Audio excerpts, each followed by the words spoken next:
De volta então para o nosso segundo bloco do assunto trabalho intermitente.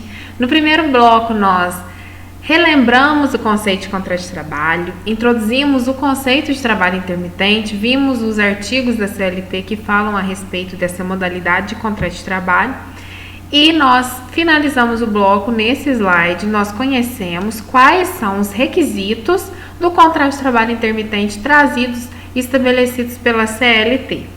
E nós vimos que são dois requisitos super importantes e que, sem eles, descaracteriza totalmente o trabalho intermitente, que é ser um contrato escrito.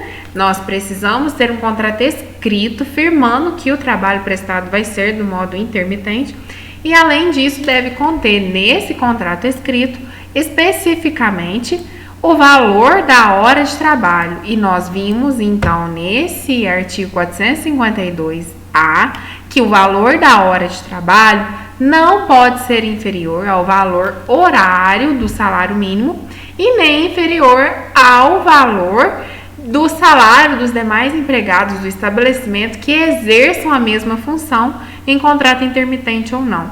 Então, isso é muito importante. Esses dois requisitos foram trazidos pela CLT.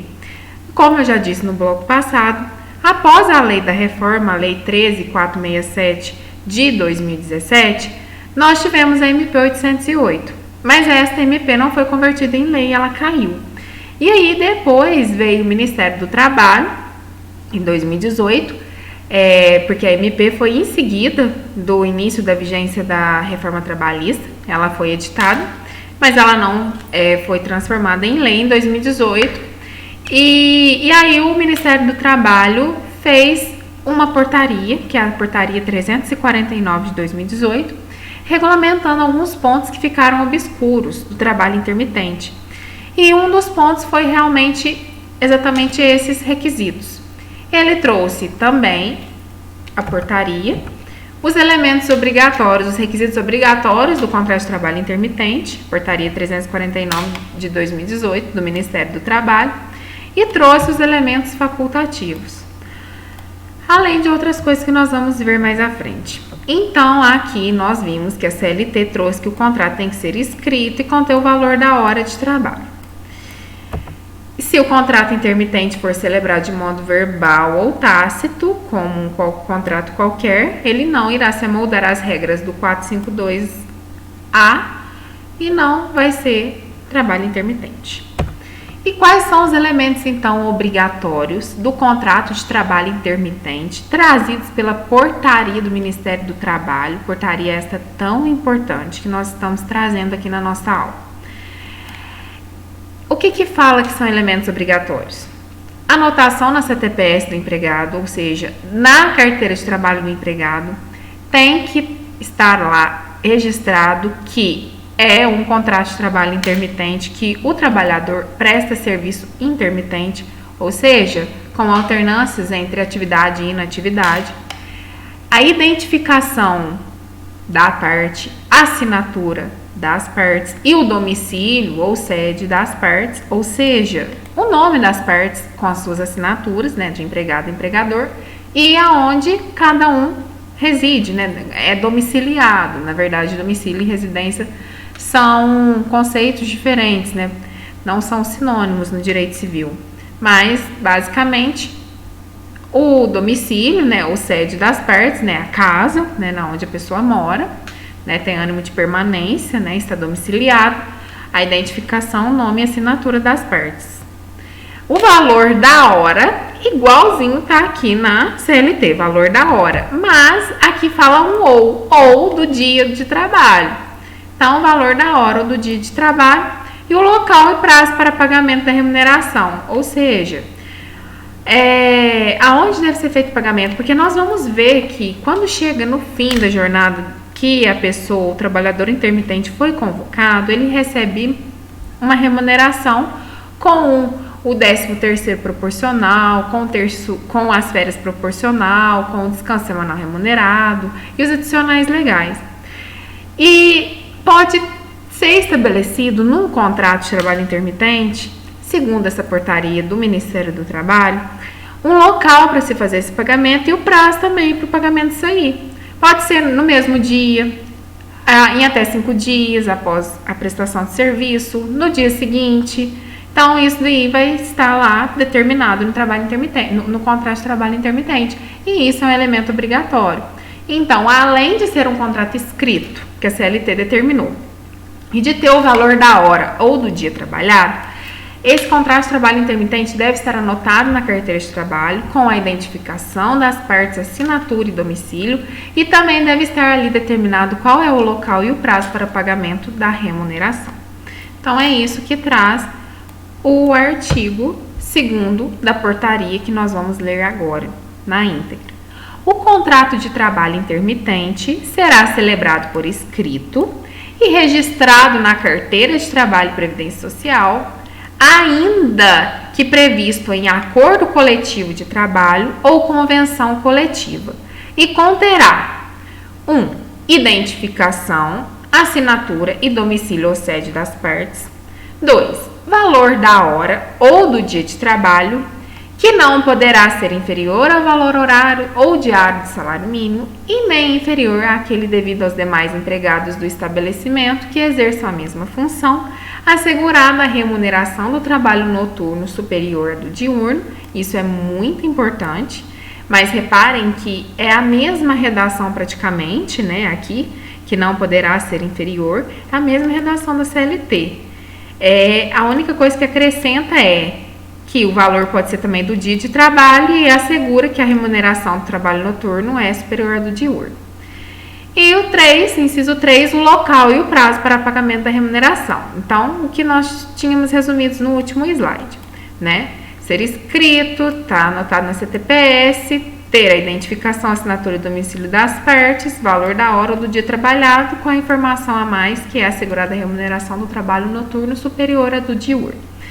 E aí o parágrafo 3º desse artigo 2º traz o seguinte, que dadas as características especiais do contrato de trabalho intermitente, que é um contrato especial realmente, que nós já sabemos disso, né, para começar, desse período de atividade e inatividade e a exigência de ser um contrato escrito, não constitui descumprimento, né, do inciso 2, que é o valor da hora, do caput ou discriminação salarial, né? Então não constitui descumprimento desse inciso 2 do artigo 2º e nem discriminação salarial pagar ao trabalhador intermitente remuneração horária diária superior à paga aos demais trabalhadores da empresa contratados a prazo indeterminado. Não pode pagar menos, tem que pagar ou igual a quem já está trabalhando lá, com contrato por prazo indeterminado, ou então pagar a mais, a menos jamais, tá bom? E por que isso? Dadas as características especiais do contrato de trabalho intermitente. Muitas vezes, às vezes o pagamento até vai ser a mais mesmo, justamente porque se ele não está ali trabalhando, ele não recebe, então é mais precário. Então, nada impede de ser realmente um salário maior do que quem tem aquele vínculo contínuo, né, habitual com a empresa. E quais são os elementos facultativos do contrato de trabalho intermitente? A portaria traz no artigo 3º que é facultado às partes convencionar por meio do contrato de trabalho intermitente, então não é obrigatório ter isso no contrato de trabalho, mas pode ser que tenha, os locais da prestação de serviço, os turnos para os quais o empregado será convocado para prestar serviços, e as formas e instrumentos de convocação e de resposta para a prestação do serviço. Isso não é obrigatório ter, mas pode ser que tenha, então é facultado. Local da prestação de serviço, para o empregado já ter ciência, né, noção de onde ele vai trabalhar. O turno, para ele saber se ele vai ser convocado de manhã, de tarde, de noite, até mesmo para ele arrumar um outro emprego. E as formas e instrumentos de convocação. Por e-mail, ele sempre vai checar a caixa de e-mail dele. Por WhatsApp, ele vai ficar de olho nas mensagens dele. Sempre ligar, ou por carta, né? A forma de convocação, instrumento de convocação. Pode ser que tenha isso, mas não é obrigatório, né? Porque até mesmo a CLT fala que é admitida qualquer meio de convocação. A gente vai ver isso nos próximos slides. Mas a portaria 349 de 2018 do Ministério do Trabalho trouxe essa faculdade de já se firmar isso antes. E aí, vamos ver então quais são as formas e os meios e o prazo de convocação do empregado. Para a convocação do empregado, o empregador convoca o empregado para prestação de serviços. Então, o empregador convoca o empregado para prestação de serviços. O empregador que vai convocar o empregado. Para o empregado prestar o serviço, ele precisa ser convocado justamente devido a essa inatividade e atividade que fica se alternando. O empregado deve ser convocado com antecedência de no mínimo 3 dias corridos e ser informado acerca da jornada de trabalho. Ou seja, 3 dias corridos antes, não são úteis, são corridos. E ele deve saber qual vai ser a jornada de trabalho. Olha, a partir de sexta-feira, hoje é terça, né? 3 dias corridos, quarta, quinta, sexta. Então tá, a partir de sábado, eu vou precisar dos seus serviços, né, fulano.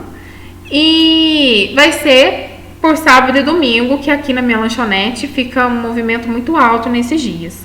A jornada de trabalho no sábado e no domingo vai ser das 3 da tarde às 10 da noite, com 1 hora de almoço, por exemplo. E aí você me fala em um dia útil após a convocação se você quer ou não quer. É assim, você informa a jornada de trabalho e convoca 3 dias corridos com antecedência. A resposta do empregado é a seguinte: recebida a convocação, o empregado pode optar por aceitar ou não o chamado. Ele vai ter um prazo de 1 dia útil, diferente do empregador que tem 3 dias corridos, né? De antecedência, o empregador tem que convocar com 3 dias de antecedência mais dias corridos. O empregado tem 1 dia útil para responder. Ou seja, se cair no feriado, né, a convocação, ele pode responder, ele ganha 1 dia a mais para pensar. Presumindo-se como recusa o silêncio. Caso aceite e compareça ao local de trabalho, o empregado terá sua jornada de trabalho computada e, portanto, remunerada. Caso ele não aceite, ele não vai trabalhar e também não vai receber. Então, se ele não falar nada é porque ele não vai, não quer, e isso não desconfigura o contrato de trabalho intermitente, nem desconfigura a subordinação. A lei já prevê que, se ele não responder, ele não vai. Se ele responder, tem até 1 dia útil. Claro que o ideal é sempre responder, tá? E aí, ele comparecendo, vai ser computada a jornada de trabalho e ele vai receber. E onde está escrito isso? No artigo 452-A, parágrafo 1º. O empregador convocará por qualquer meio de comunicação eficaz, ou seja, né, já deixou isso bem claro, embora a portaria fale que é facultado convencionar forma e instrumento de convocação, a CLT fala que é por qualquer meio, isso não é obrigatório, tá? E que seja eficaz para a prestação de serviços, informando qual será a jornada, né? Tem que sempre informar, né, qual que vai ser a jornada, com pelo menos 3 dias corridos de antecedência. E recebida a convocação, no parágrafo 2º, recebida a convocação, o empregado terá o prazo de 1 dia útil para responder ao chamado, presumindo-se no silêncio a recusa, tá? Então, nesse caso, o silêncio não presume o consentimento, né? Como diz o processo, o direito civil, que o silêncio presume-se a anuência. Aqui não. Aqui o silêncio é a recusa. E o parágrafo 3º fala o que eu disse, que a recusa da oferta não descaracteriza a subordinação para fins do contrato de trabalho intermitente. Então, se você não puder, até porque geralmente o trabalhador intermitente, ele tem um outro emprego fixo, muitas vezes, trabalha durante a semana e é intermitente em algum restaurante, é convocado apenas nos finais de semana, e aí quando chega no fim do ano, tem muito movimento durante a semana, com confraternizações, e aí às vezes você já trabalha durante a semana e você é convocado e você não pode atender a convocação. E isso não descaracteriza a subordinação, não te prejudica no teu contrato de trabalho intermitente. Você tem todo o direito de não aceitar a convocação, mas se você não aceitar, você não vai receber. Então, assim, embora exista subordinação, o empregado poderá optar por não atender a convocação do empregador, mesmo com a subordinação, tá? Vamos dar uma pausa para não ficar tão extenso o vídeo e no próximo bloco nós vamos saber o que acontece caso ocorra um descumprimento da oferta aceita. Espero vocês no próximo bloco. Tchau, tchau!